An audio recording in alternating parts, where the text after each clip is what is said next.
Un tagad uz mūsu omulīgā dīvāniņa man ir pievienojušies brīnišķīgi jaunieši. Tie ir tie jaunieši, kuri, es ceru, pastāstīs to, kā viņi jūtās patiesībā. Es iepazīstināšu jūs ar kolosāliem jauniešiem no dažām Latvijas skolām, 9. klase un 8. klase. Tātad Edvards, Anna, Mikus un Aleksa. Šodien es jums gribu sākt ar jautājumu, kā jūs domājat, kāpēc dažkārt skolēni kavē stundas. Jūs varat, protams, nestāstīt, ka tie esat jūs, un tomēr, kāpēc ir jākavē stundas un kāpēc bastošana notiek? Nu, es teiktu to, ka galvenokārt tā kavēšana ir no rītiem, tad, kad jo vienkārši celties 7, 6 no rīta, lai iet uz skolu, tas ir arī fiziski grūti. Un es domāju, ka tas ir tas galvenais, tā galvenā reize, kad patiešām arī skolēni kavē to skolu. Bet varbūt tas ir sākums, un tu neaizēji vienreiz jau uz 1. stundu, un kā ir pēc tam? Pēc tam ir cilvēki. Piemēram, man skolā ir jāatstāj šī soma klasē līdz, tur starpbrīdim 5 minūtes paiet, tad jāpaņem, bet dažreiz es nokavēju tās 5 minūtes, un, sanāk tur nokavēt bišķiņu, bet, nav daudz ko kavēt. Jā, daudz bērni arī kavē skolu ģimenu apstākļu dēļ, kā mēs man klases biedreni. Viņa nenāk daudz reizes skolu, jo viņai ir grūti ģimenē, māsas jāpieskat, brāļi. Viņa varbūt gribētu nākt? Viņa grib nākt skolu, bet viņai ir tās ģimenes problēmas. Es arī domāju, ka daudzi kavē, tāpēc, ka, piemēram, nav gatavi pārbaudas darbiem vai kaut kādi mājas darbi ir par daudz uzdoti un vienkārši nav paspējuši sagatavoties un tad nevar atnākt. Vai tas ir tas skolotāja atbalsts, kas jums trūkst, vai vecāka atbalsts? Kā jums šķiet, kā ir? Jā, dažreiz skolotājs viņas ir tādas stingras par citiem bērniem, kā maniem klases biedriem. Viņi tur ārdās klasē, un tad viņi ir nikni pret viņiem. Jā, es arī teiktu to, ka vairāk tas ir no skolotāja puses, to, ka varbūt viņi varētu būt nedaudz pretīm nākošāki pret mums, un varbūt tas arī veicinātu to, ka mēs tiešām mums arī gribās iet uz to skolu bišķītiņu vairāk. Es esmu tā pamanījusi, ka ir skolotāji, pie kuriem nevar neiet, vai ne? Un ar ko viņi īpaši ir? Pasakiet, ar ko viņi jūs paņem, ka jūs vienkārši saprotat, ne, tur es būšu? Varbūt to, ka viņi ir stingrāki un varbūt tomēr viņi ieliek katru reizi to N burtu. Un tu zini, kad būs lielāks problēmas, ja tu neaiziesi. Jā, ir neattaisnotas stundas. Daudz bērni vienmēr grib tā kā bastot, bet ja zini, ka tev ieliks N, tad tā kā nevar bastot. Tiešām tieši stingrība, nevis skolotājs, kur tu cieni. Bet arī ir tie foršie skolotāji, kur tev patīk iet uz tam stundām. Jo? Miku? Manuprāt, viņi iedvesmo tā kā mūs tur mācīties, un ir interesanti ar viņiem kopā mācīties, un ir interesanti klausīties, ko viņi stāsta. Kad es gāju skolā, tā bija pilnīgi cita paudze. Es pārstāju iet uz skolu tad, kad man likās, ka man skolotāji netaisnīgi apvaino. Un es jūtu, ka es netieku tam pāri. Ir mainījusies situācija šodien. Jūs jūtaties drošībā skolā? Es teiktu, jā. Daudz skolotāji, manā skolā viņi ir pretī nākoši, viņi tevi ciena. Ja jūs cienat skolotāji, viņi tevi cienīs pretī. Viss ir jauki. Bet esat dzirdējuši par stāstiem, kur skolotāji ir neciešami? Kur raksta iesniegumus, mēs negribam šo skolotāju? Jā. Kāpēc? Varbūt tāpēc, kad skolotājs, kā es minēju par to pretīm nākšanu, nav tik pretīm nākošs pret skolēniem, un tad skolēns un skolotājs nevar atrast to kompromisu starpā. Jā. Nevar atrast arī kopīgo valodu. Dažreiz kāds skolēns ar skolotāju, bieži vien skolotāji pārprot skolēnus nepareizi. Jā. Bet jūs stāstat vecākiem to, kā īstenībā? Jā. Arī. Nē, vai ne? Jā, nē. Tā dažreiz. Dažreiz. Priekš kā man kaut kas stāstīs viņam. Vai ne? Un kāpēc nestāst? Jo zini, kas ir, es arī nestāstīju. Man likās, man viens neticēs. Un tu kāpēc nestāsti? Es neesmu vispār pret tiem skolotājiem. Man jau Jā, nu nav, bet es domāju par to, kāpēc mēs nestāstam, kāpēc bērni bieži vien vecāki domā, nu viss ir kārtībā, bet tur pēkšņi izrādās nekas nav kārtībā. Jūs varat padalīties, kāpēc tā ir? Jo bieži vien ir, ka tu aizēj mājās, tu izstāsti saviem vecākiem savu skolas problēmu, un tad te vecāki ir tev palīdzēt, atrisināt. Piemēram, teikt, jā, es atnākšu uz skolu, es tev palīdzēšu tur, bet tam bērnam ir liels kauns, piemēram, tev vecāki nāk uz skolu vai tev palīdzēt kaut ko.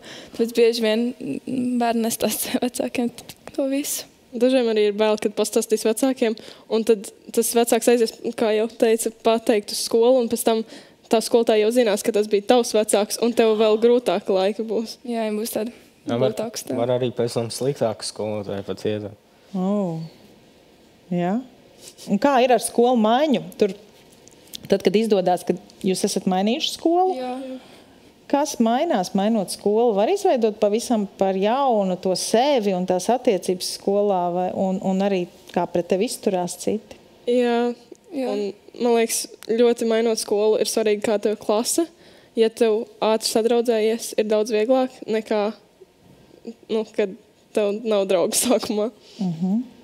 Es domāju, mainot skolas, ir foršāk iet uz kaut kādu skolu, pieņemsim to pašu ģimnāziju, jo tur tu nopietni zini to, ka, pieņemsim pēc tās 7. vai 6. klases, ir vieglāk aiziet uz to skolu, jo visi ir no citām skolām, un tās klases veidojas pa jaunam, un tie skolotāji arī ir uzreiz citi. Un tad ir pilnīgi jauns starts. Tas var kādreiz noderēt, jo es arī saprotu, ka ir ļoti grūti, ja, teiksim, ir uzlikts kaut kāds zīmoks, tas ir tas mūsu klasē, tas mūsu klases, tas lūzers. Ir tā, vai ne? Tas jau nav mainījies, ka vienmēr klasē ir kāds, kurš ir tas tur, tas, jā? Un viņam tas paliek. Kā jūs uz to skaties? Jūs gribat no šī lūzera tikt vaļā, vai jūs gribat viņam palīdzēt? Tas ir atkarīgs no tā paša cilvēka, kā viņš turpina uzvesties. Ja viņš tiešām cenšas mainīties, un lai skolotāji viņu vairs tā kā nepārmet viņam, vai kaut kā neaiztiek? Ja viņš tiešām var redzēt, ka viņš grib mainīties, un tad cenšamies palīdzēt, bet ja viņš nemainās un visu laiku kaut kā šmaucās, tad pats vainīgs. Pats vainīgs tomēr, jā. Jo grūti jau arī zināt, kāpēc viņš tā dara, vai ne? Labi, tu stāstīji par meiteni, ka tu zini, ka viņai ir jāpieskat, bet es domāju, ka ir ļoti daudz stāstu, par ko jūs pat nenojaušat, vai ne? Tā taču varētu būt. Jo arī jūs paši nestāstat visu, kā mēs zinām. Bet kā jūs domājat, kā varētu atrast to motivāciju tiem, kam neiet? Ziniet, mūsu projekts ir par to, kā palīdzēt tiem, kam neiet. Jūs visi esat kaut kādā veidā tās 7 un 8 klases pabeiguši. Tātad es teiktu, jums iet. Un tomēr, ko jūs uzskatāt par tiem riskiem, kur ir tās šaubas, kad varētu neiet? Kas jums katru uztrauc, piemēram? Kurš ir jūsu satraukums par to, kāpēc neiet skolā kaut kas ideāli? Tagad es atnāku uz jaunu skolu. Tas pirmais mēnesis tāda sajūta, ka tu neiederēs vēl. Bet ar to laiku, kamēr tu ejties skolā, tad, jā, man te patīk, es te iedaros, uzreiz tāda foršāka un vieglāk sajūta nākt uz to skolu. Daudz omulīgāk.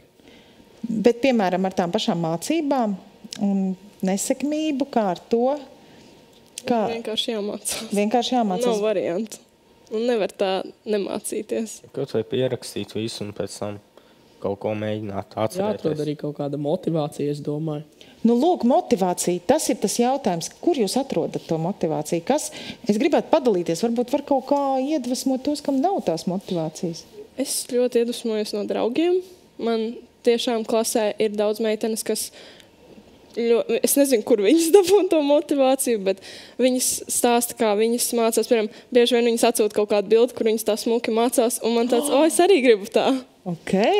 Jā, parasti vēl tā ārpusējā motivācija, ka tev tā kā vecāki parasti, jā, tu dabūs labu atzīmi, tev iedos naudu vai kādu labu lietu.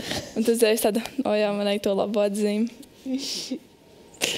Nauda, labi, bildes, sociālie tīkli, kas vēl? Šobrīd es piekritīšu Aleksai. Nauda. Nauda. Laiks ir nauda. Un tev, Edvard? Es motivāciju. Es īsti nezinu, no kurienes es smeļos to motivāciju, bet man viņa vienkārši dabiski nāk, un tā skola, tas, kas ir jādara, tas ir jādara. Tā arī ir. Man nav motivācija. Paga, Edvard, bet vai tad tev nebija tā, ka kaut kad tev tur sauc vecāks uz skolu, ka tu nepietiekam mācījies?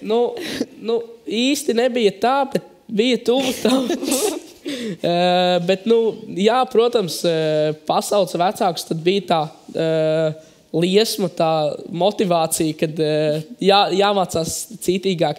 Bet tad viņa tā lēnām pazūd. Un tad, kad notiek kaut kas atkal slikts, tad tu saproti, ka ir kaut kā jālabojas. Un tomēr tad ir tā motivācija uziet atkal uz augšu.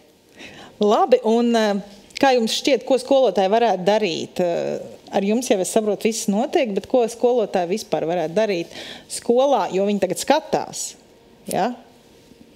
Ko viņi varētu darīt tā, lai jums vairāk gribētos tomēr nokārtot tās ieskaitas, tomēr izturēt un tomēr palikt un tomēr varbūt pat vēl labāk mācīties?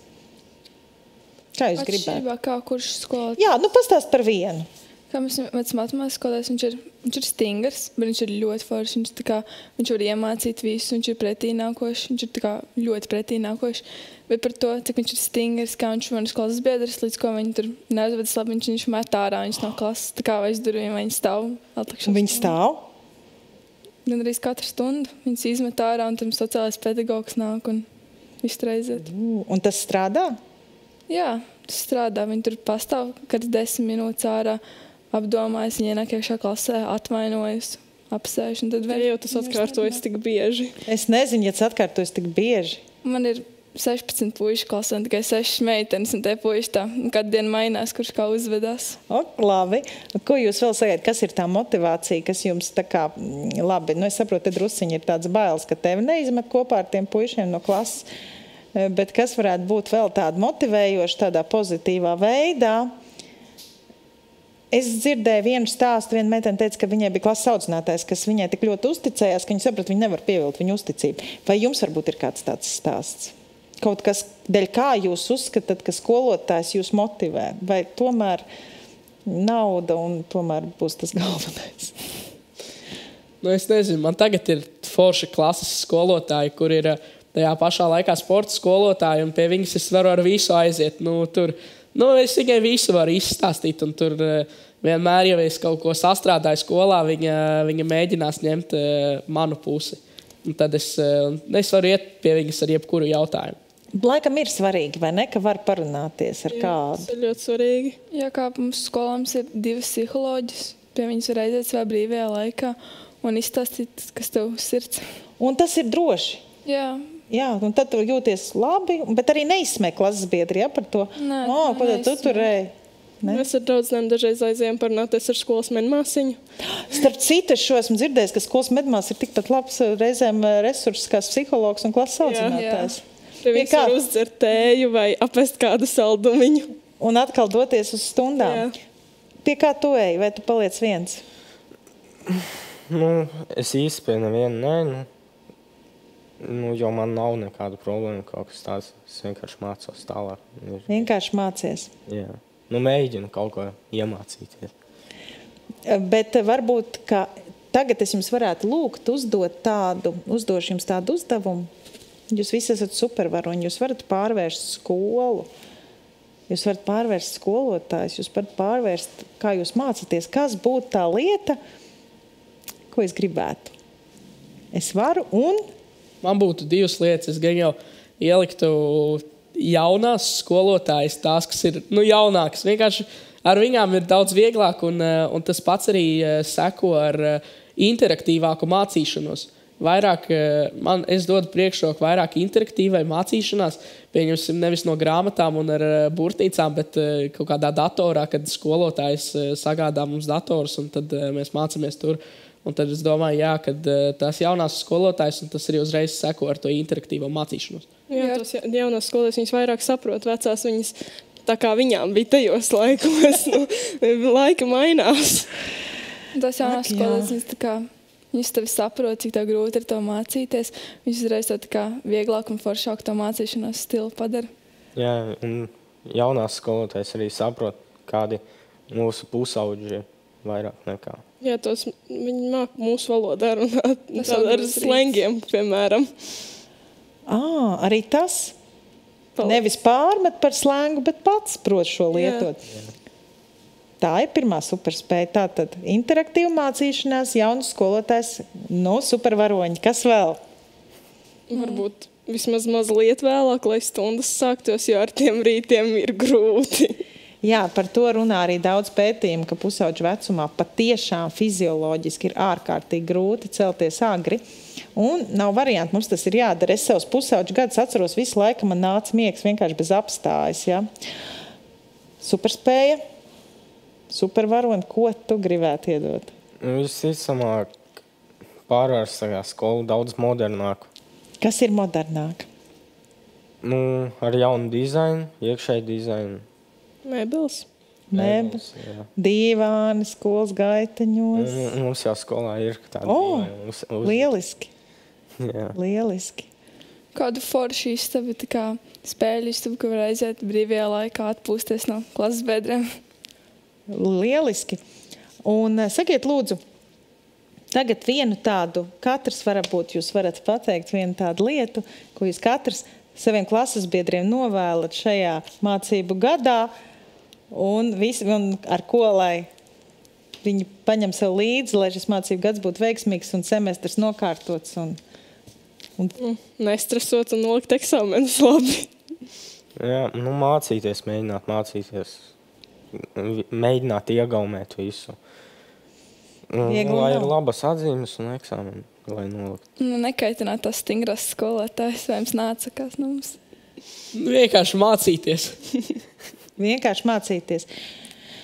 Ak, ja tas būtu tik vienkārši, tad mēs visi būtu teicamnieki, vai ne? Un tie bija brīnišķīgi jaunieši no dažādām Rīgas skolām. Un viss viņas vieno vēlme dzīvot forši, dzīvot droši un dzīvot tādā skolā, uz kādu patīk iet. Paldies jums liels par šo sarunu.